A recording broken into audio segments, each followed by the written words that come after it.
Today is the 6th of April of 2015, it's Easter Monday, and normally we plant potatoes on Good Friday, but it's really a not very well defined date because Easter moves around a lot. Really what we're looking for is a soil which is reasonably dry, which doesn't clog up on the tools, and which is reasonably warm, so the chance of things growing is good. We're now seeing quite a lot of weed growing here, as you can see around here. This has been ploughed and then gone through with the tractor harrow. So really the weeds got a bit higher than I'd like it, but it's just been very, very wet, and it's really impossible to do any work until today. So hopefully today we'll start and plant some potatoes. One of the nice features of the Merry Tiller is that the wheels and the implements are relatively quick change. So all you've got to do is pull out a pin, which is just like that with a spring on the end of it. That allows you then to take the wheel off, and then you can put the tool on, in this case the cultivator tine, very quickly and very easily. And that's the job done.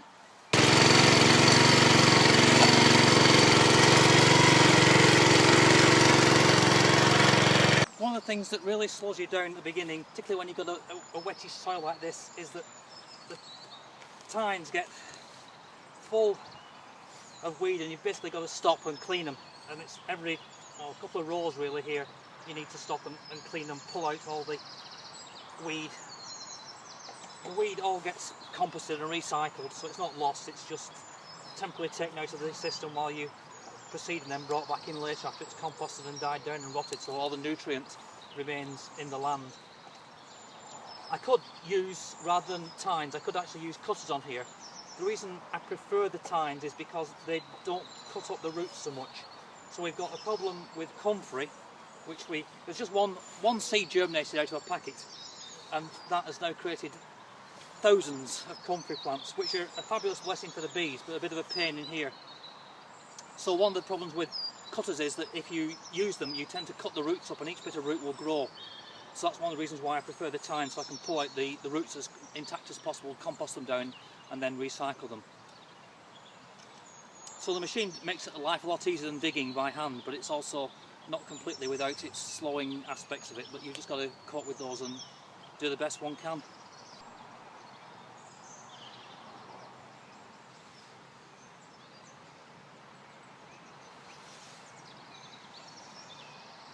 So we've now got the ground more or less prepared.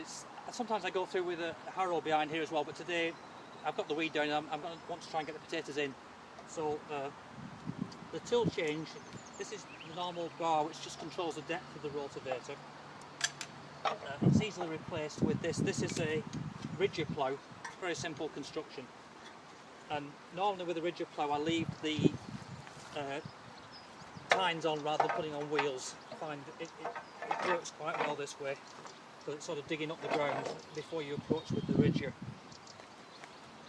With a plough that you're actually using to turn the ground over, normally I try usually use the wheels on that. Although the ploughs for actually turning the ground over don't really work that well in my experience with this machine. Which is why, although I've got one, I much prefer to use a tractor, which is just a lot easier. So we'll get on and have a do at doing some of this.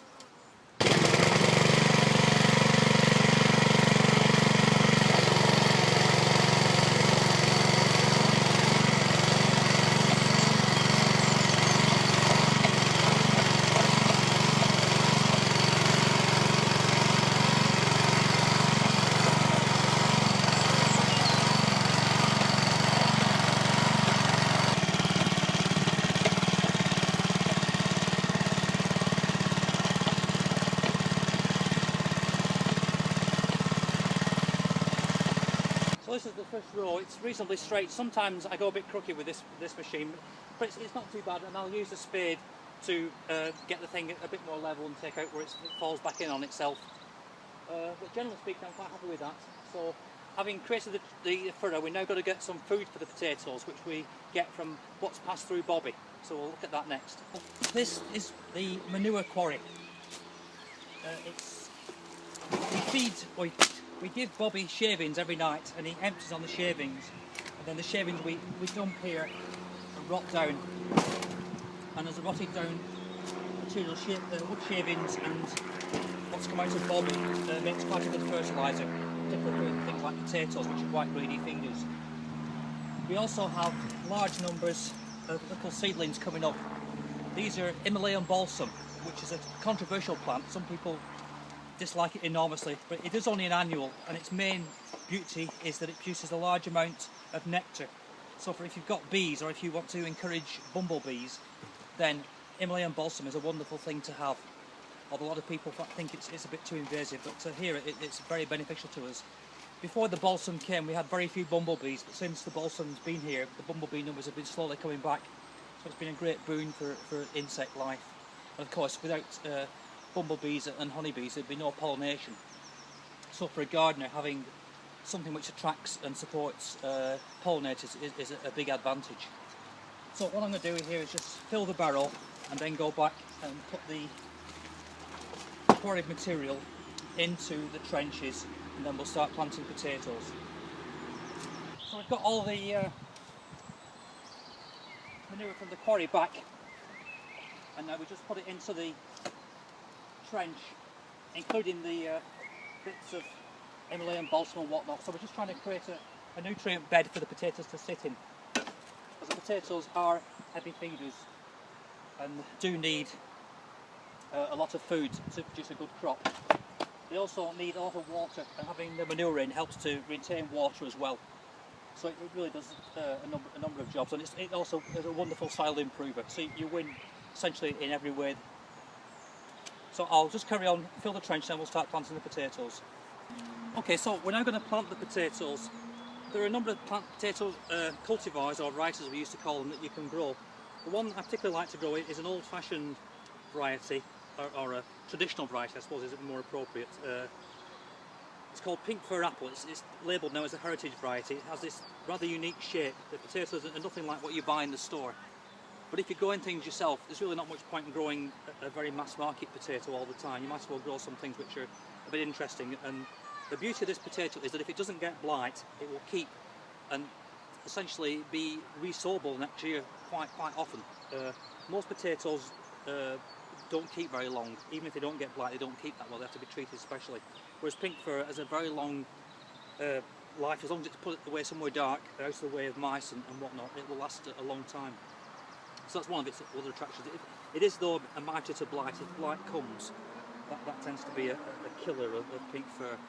Now, these are what's called main crop potatoes. They're going to be ready in 20 to 24 weeks, something like that. It depends on the season and all sorts of difficult things. Too difficult really to calculate. But the general rule is that there are potatoes which are quick to mature, to produce tubers, which are called earlies. They're maybe 10 to 12 weeks, and then there are main crops which are 20 to 24 weeks-ish. And it's a bit of a misnomer, because people think the early potatoes should be planted early. In fact, they should be planted last. You want to plant the main crops as soon as possible, so they have the longest growing time, because they need this 20 plus weeks, 20 to 24 weeks. So that's why I'm planting main crop potatoes first. So this one, it's a big tuber, and it's got a lot of eyes on it. So I'm going to cut it in half and just use half of it for one potato and half for another potato. This was a technique used extensively during the Second World War, during the U-boat blockade, and it was also, although people don't realise, it was a big blockade during the First World War, and things were so desperate then that they actually would cut out the eyes and just plant the eye. So one potato would make several potatoes, because all you're doing is planting the eye. Whereas what we're doing here is planting one tuber which has several eyes on it.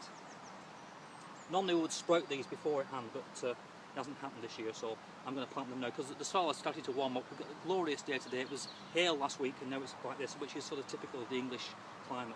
So I'll plant these at about 15 inches apart, which is about 38 centimetres according to my ruler. That sort of distance. I may put a bit of additional bloodfish and bone on. I haven't quite decided yet, but at the moment I'm just going to get at least one row in,